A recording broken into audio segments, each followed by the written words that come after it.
And let bygones be bygones. لا تبغوا عليهن سبيلا. Don't pursue a case against them.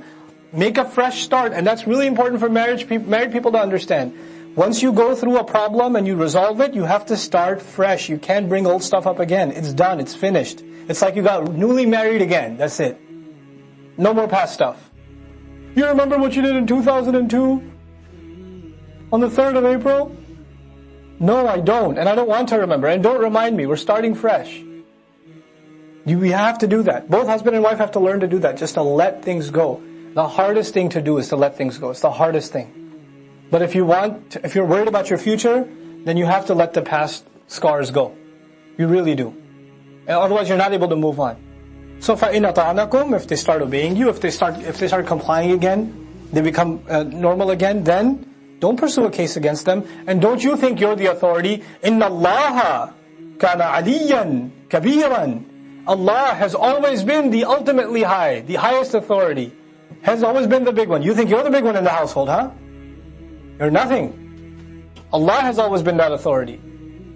So even when the husband exercises that authority, he remembers, إِنَّ اللَّهَ كَانَ عَلِيًّا كَبِيرًا. It's very important that Allah put His greatness, His superiority at the end of this ayah, so the husband would never get the idea that he's got the upper hand. He should never forget that Allah is above that. وَإِنْ خِفْتُمْ شِقَاقَ بَيْنِهِمَا.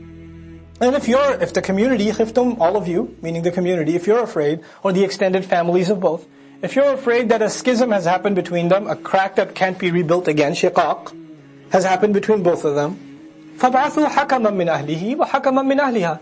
Then appoint a wise decision maker, a representative, a counsel from her family, from his family, وَحَكَمًا مِّنْ أَهْلِهَا, and a counsel from her family. You know, sometimes husband and wife, they love each other to death, but they don't know how to communicate, especially when emotions run high. They say all the wrong things. And we say, why did you say that? I didn't mean to say that at all. You took it the wrong way. What did you mean? I don't know what I meant, but I didn't mean that. And they have a really hard time communicating.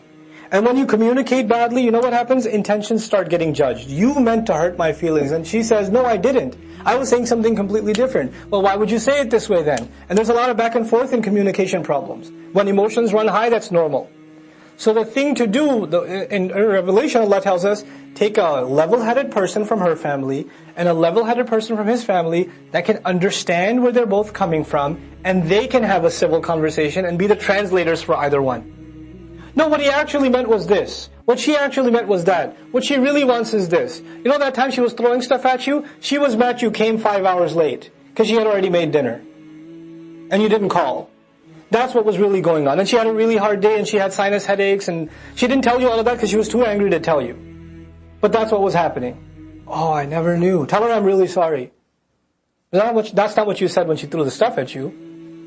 You said, forget this, I'm going to my mom's house. Or something. Right?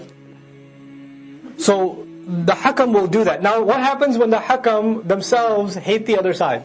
Like they want the divorce to happen. They'll come in and make things worse. They'll come and make things worse. So look at the ayah, how powerful it is.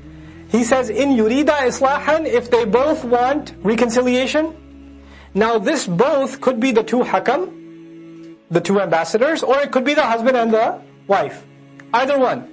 But if they both really want reconciliation, يُوَفِّقِ اللَّهُ بَيْنَهُمَا, Allah will create an ability between them. Allah will empower them and give them the ability to make that happen. Allah will empower that situation, and He will get rid of all the miscommunication, and He'll put barakah in that conversation. If the intention is that they should come together, that intention will in and of itself enable a successful negotiation to happen. إِنَّ اللَّهَ كَانَ عَلِيمًا خَبِيرًا. Certainly Allah has always been fully knowledgeable, has had full account, full news. وَاعْبُدُوا اللَّهَ. Now once again, individual specific instructions, then universals. This is again back to a universal. وَاعْبُدُوا اللَّهَ. And enslave yourselves to Allah. وَلَا تُشْرِكُوا بِهِ شَيْئًا. And don't you associate anything with Him in any way, shape or form. وَبِالْوَالِدَيْنِ إِحْسَانًا. And when it comes to both parents especially, show the best possible conduct, excellence in conduct. وَبِذِي الْقُرْبَى. In addition to showing it to those that possess closeness. In other words, anybody close to you. Close, of course, starts with family, but neighbors and relatives, etc.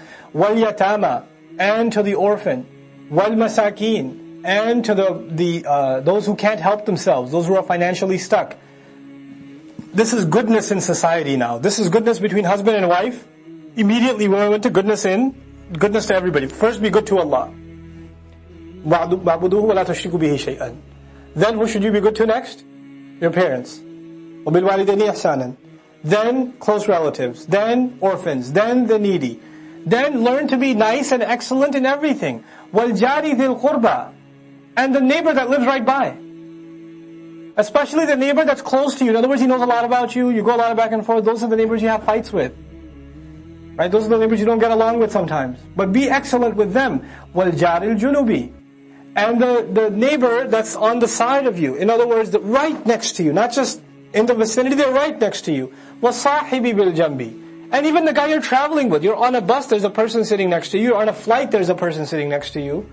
You know? You're in a caravan, there's some people traveling with you. You're on Hajj, there's a group traveling with you. These are sahibi bil jam, this person by your side, the companion by your side. Even to them you have to be excellent. You have to be the best you can possibly be.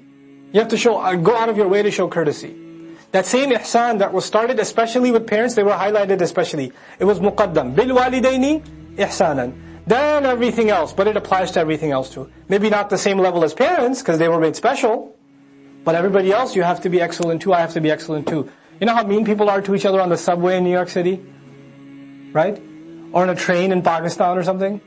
People fighting for seats, pushing each other, right? A person of ihsan, in the Islamic study, what would it be? We'd be fighting each other, no, you sit down. No, you sit down. Oh, there's an elderly gentleman, okay, no, Sheikh, please sit down. Have a seat. You know, let me get your bags for you. Don't give anybody your bags in New York. Right?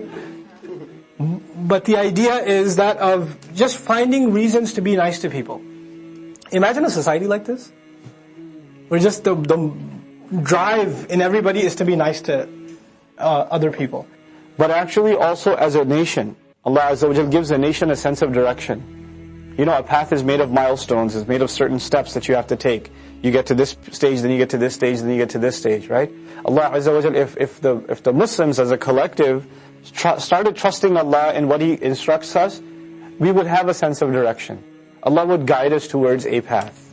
Collectively also, right? وَلَهَدَيْنَاهُمْ صِرَاطًا مُسْتَقِيمًا. And how beautiful the correlations in the Qur'an are. This is a study in and of itself, how themes are tied together in the Qur'an. When we study the Fatiha, we ask Allah for guidance. And after we ask Allah for guidance in the Fatiha, we ask that this guidance should be along the lines of those who you've blessed. صِرَاطَ الَّذِينَ أَنْعَمْتَ عَلَيْهِمْ. Here again, Allah says He would have guided them along a straight path, to and through a straight path, صِرَاطً مُسْتَقِيمًا. And immediately, وَمَنْ يُطِعِ اللَّهَ وَالرَّسُولَ فَأُولَٰئِكَ مَعَ الَّذِينَ أَنْعَمَ اللَّهُ عَلَيْهِمْ.